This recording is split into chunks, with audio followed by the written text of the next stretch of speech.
नमस्कार। अभी रिसेंटली में एक अपडेट मिला है जिसमें ट्रॉपिकल टाइफून फेंगशन जो कि काफ़ी तेज़ी से आगे बढ़ रहा है। भारत की तरफ मुड़ता फेंगशन स्टॉर्म जो कि उत्तर मध्य फिलीपींस के ऊपर तबाही मचाने के बाद अब आगे बढ़ रहा है और इस तूफान के वियतनाम के तटों को पार करने के बाद बंगाल की खाड़ी में आने की आशंका है। ये तूफान आज वियतनाम के तटों से टकरा सकता है, ऐसी जानकारी मिल रही है। तो ऐसे में जब ये तूफान टकराएगा और फिर किस तरह से ये भारत की तरफ बढ़ेगा, इसको लेकर हम इस वीडियो में बात करेंगे। और भारत पर ये तूफान कितना तबाही मचा सकता है, क्योंकि इसका खतरा लगातार बढ़ रहा है।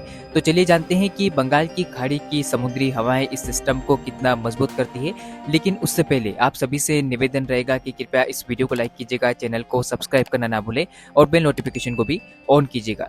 फिलहाल अब हम जानते हैं कि वर्तमान में क्या कुछ परिस्थितियां बनी हुई है सिस्टम को लेकर और कल क्या कुछ फोरकास्ट दिखाई दे रहा था। तो आप देख सकते हैं कि कल ये सिस्टम 21 अक्टूबर के आसपास 95 किलोमीटर प्रति घंटे की रफ्तार से आगे बढ़ रहा था और ट्रॉपिकल स्टॉर्म के रूप में ये अभी भी बना हुआ है। लेकिन ये सिस्टम अब धीरे धीरे कमजोर होता हुआ भी नजर आ रहा है। अब हम जानते हैं कि आगे किस तरह से सिस्टम बढ़ता हुआ नजर आएगा। तो आप स्क्रीन के सामने मॉडल में देख सकते हैं कि मॉडल इंडिकेट कर रहे हैं कि आज ये सिस्टम वियतनाम के तटों से टकरा सकता है और वियतनाम के तटों पे टकराने के बाद ये सिस्टम उत्तर पश्चिम दिशा में आगे बढ़ता हुआ हमें नजर आ सकता है। इसका आप ट्रैक भी देख सकते हैं जो मॉडल इंडिकेट कर रहे हैं कि कुछ इस तरह से ये सिस्टम वियतनाम के तटों को पार करने के बाद थाईलैंड की ओर बढ़ेगा और इस दौरान वियतनाम के तटीय इलाकों में काफी भीषण बारिश होने की संभावना नजर आ रही है आज 20 अक्टूबर के आसपास। और अगर मैं आपको थोड़ा और अपडेट दिखाने की कोशिश करूं कि इस सिस्टम का ट्रैक किस तरह से रहेगा, तो आप देख सकते हैं कि कुछ इस तरह से सिस्टम आगे बढ़ेगा आज और वियतनाम के तटों को टकराने के बाद ये सिस्टम थाईलैंड की ओर बढ़ता हुआ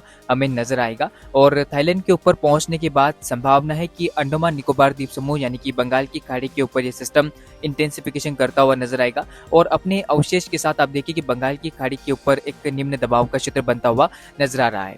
ये निम्न दबाव का क्षेत्र संभावना है कि और ज्यादा इंटेंसिफिकेशन करेगा और फिर आप देखिए कि धीरे धीरे डीप डिप्रेशन की इंटेंसिटी हासिल करता हुआ नजर आ रहा है और हो सकता है कि यहाँ से सिस्टम साइक्लोन का फॉर्मेशन भी कर सकता है, क्योंकि ये सिस्टम काफी ज्यादा इंटेंसिफिकेशन बे ऑफ बंगाल पर कर सकता है अभी के अनुमान के मुताबिक। तो चलिए मैं आपको अब दिखाता हूँ कि ये सिस्टम क्या बंगाल की खाड़ी पर साइक्लोन बनेगा या नहीं।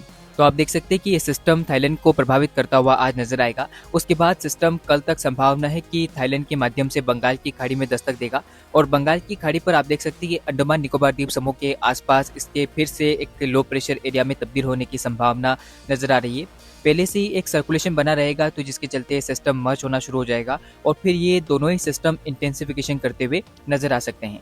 आप देख सकते हैं कि किस तरह से 26 अक्टूबर के आसपास सिस्टम डीप डिप्रेशन की इंटेंसिटी हासिल कर सकता है और 27 अक्टूबर तक इसके साइक्लोन में बदलने की संभावना नजर आ रही है अभी के अनुमान के मुताबिक। तो हो सकता है कि ऐसी परिस्थितियां बने। मैं अगर आपको एक बार फिर से दिखाने की कोशिश करूं तो आप देख सकते हैं कि सिस्टम धीरे धीरे इंटेंसिफिकेशन करना शुरू करेगा और ठीक आप देख सकते हैं कि 25 अक्टूबर के आसपास ये सिस्टम एक गहरा निम्न दबाव का क्षेत्र बन जाएगा और 26 अक्टूबर को इसके डीप डिप्रेशन की इंटेंसिटी हासिल करने की संभावना नजर आ रही है। 27 अक्टूबर तक ये सिस्टम साइक्लोन का फॉर्मेशन कर सकता है अभी के अनुमान के मुताबिक। तो फिलहाल के इस वीडियो में हमने चर्चा की कि किस तरह से जो फेंगशन ट्रॉपिकल टाइफून है वो बंगाल की खाड़ी पर पहुंच सकता है और उसके चलते भारत के कई राज्यों में तबाही की आशंका नजर आ रही है, क्योंकि बंगाल की खाड़ी पर भी साइक्लोन का फॉर्मेशन ये सिस्टम कर सकता है। तो फिलहाल इस वीडियो में, इस बुलेटिन में इतना ही। लगातार चैनल के साथ जुड़े रहेगा। वीडियो में अंत तक बने रहने के लिए आपका धन्यवाद।